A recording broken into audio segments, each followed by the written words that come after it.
Well, hello everybody. Today is July 4th, 2016, and I am working on this 2013 Ford Focus.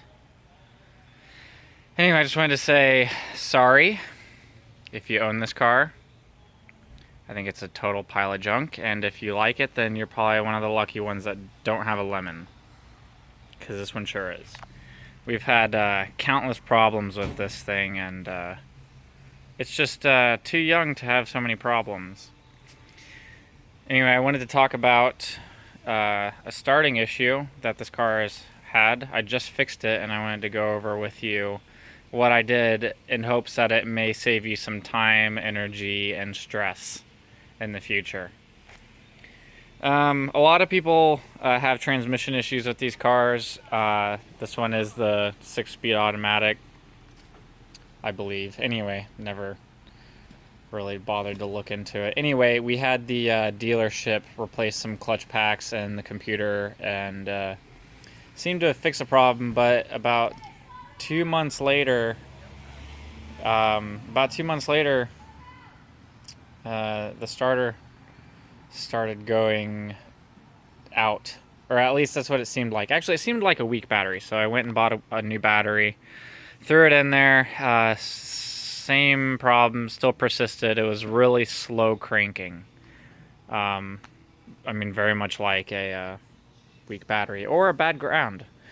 So what I did was I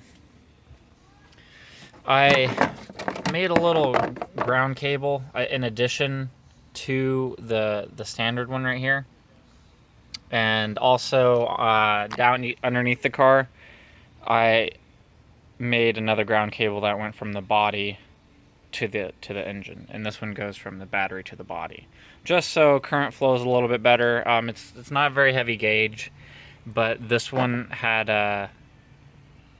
seemed to be in good condition. It wasn't very corroded. I took this connection off and cleaned it and reclamped everything and did everything correctly, and it still acted like it had a bad ground. But once I changed once I added the two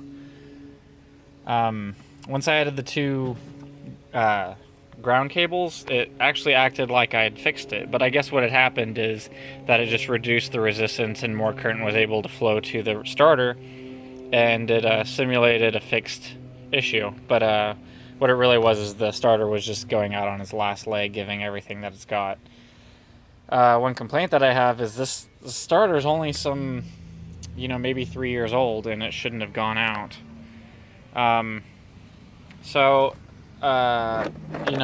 Within the multitude of starting issues that this car has, I got lucky, and it wasn't some crazy problem that I needed to take to the dealer.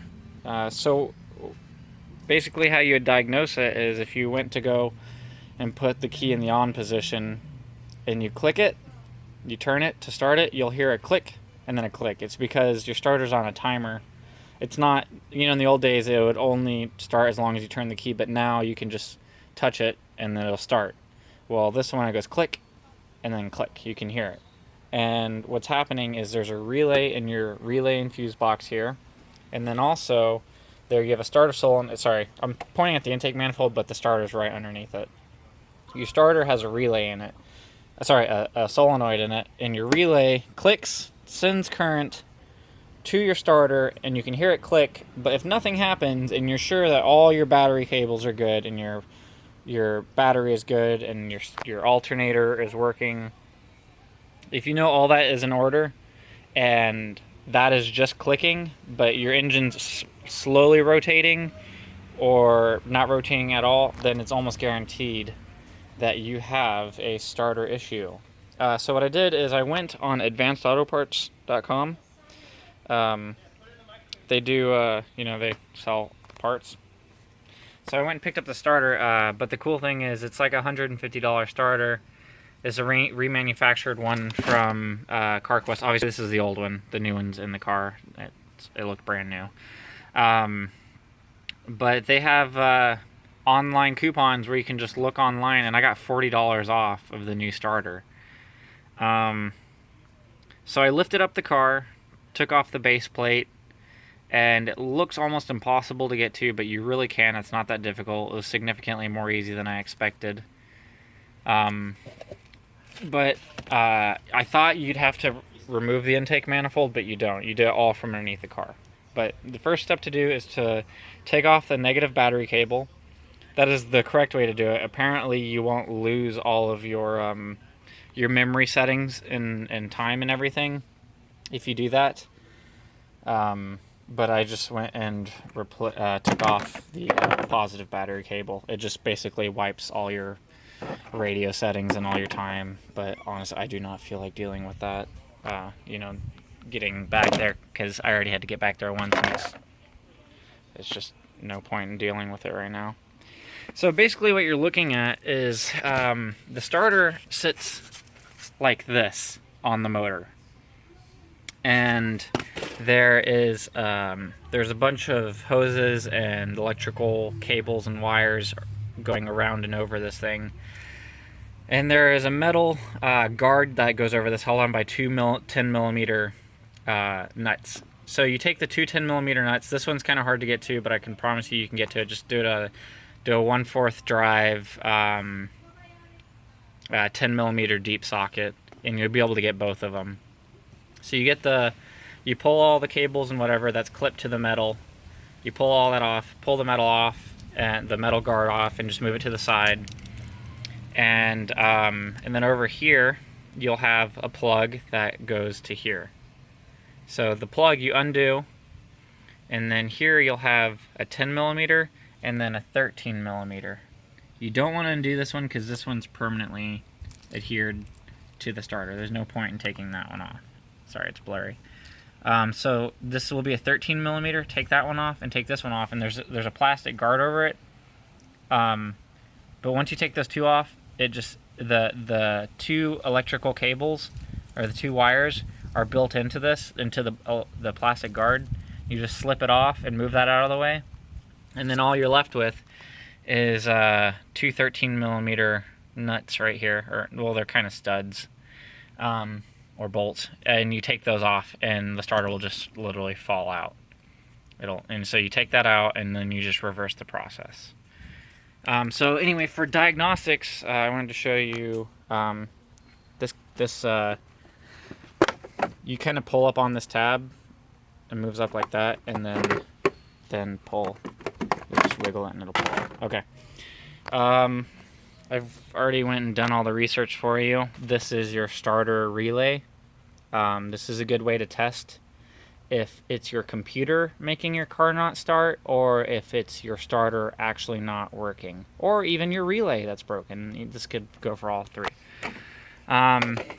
So looking in here, I know it's really hard to see, but this is an R10. The designation is R10. So look for your R10 relay and pull it out. And what should happen is, if you have your key in the ignition, which I do, you can take a piece of wire, whatever you want, strip both ends, and you have 4 terminals in here. 1, 2, 3, and 4. Get the very top one and the very bottom one, and you can place this one in here. Sorry, it's hard to do it with one hand. Place one terminal in the bottom, and then you're going to touch it to the top, and it'll spark a little, but that's okay. But basically, if your starter's working okay, then it'll turn your engine over. So if you put that in there, and basically what I'm doing is I'm sending a signal to the starter to tell it to turn over. If that happens and it sounds just like that or something like that, then that means your starter's good and you don't need to replace it. Your starter's healthy. But if you do that and it just clicks, or it turns over really slowly or something like that, then you probably have a bad starter. But that is a really solid way to diagnose it. Or if you never hear it click, it also could simply be that this relay is bad. It's doubtful that that relay will go bad, but a quick way to test that without having to replace anything is grab one of these 2 relays and just throw them in there. Pull this one out and swap it. And if that fixes your problem, then you know it's a relay, and if nothing changes, then it's probably another issue, like your transmission not sensing that it's in park or neutral, or your computer is acting up in some way.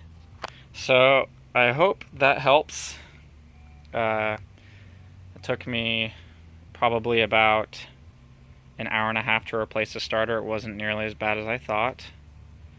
But that's at least one more issue knocked out of the way, so you can diagnose your no start problem. I'm sure these cars are set up, I don't remember what years they're made. Anyway, this is 2013. If it looks like this, I can almost guarantee you that what I did is exactly the same for your year model as well.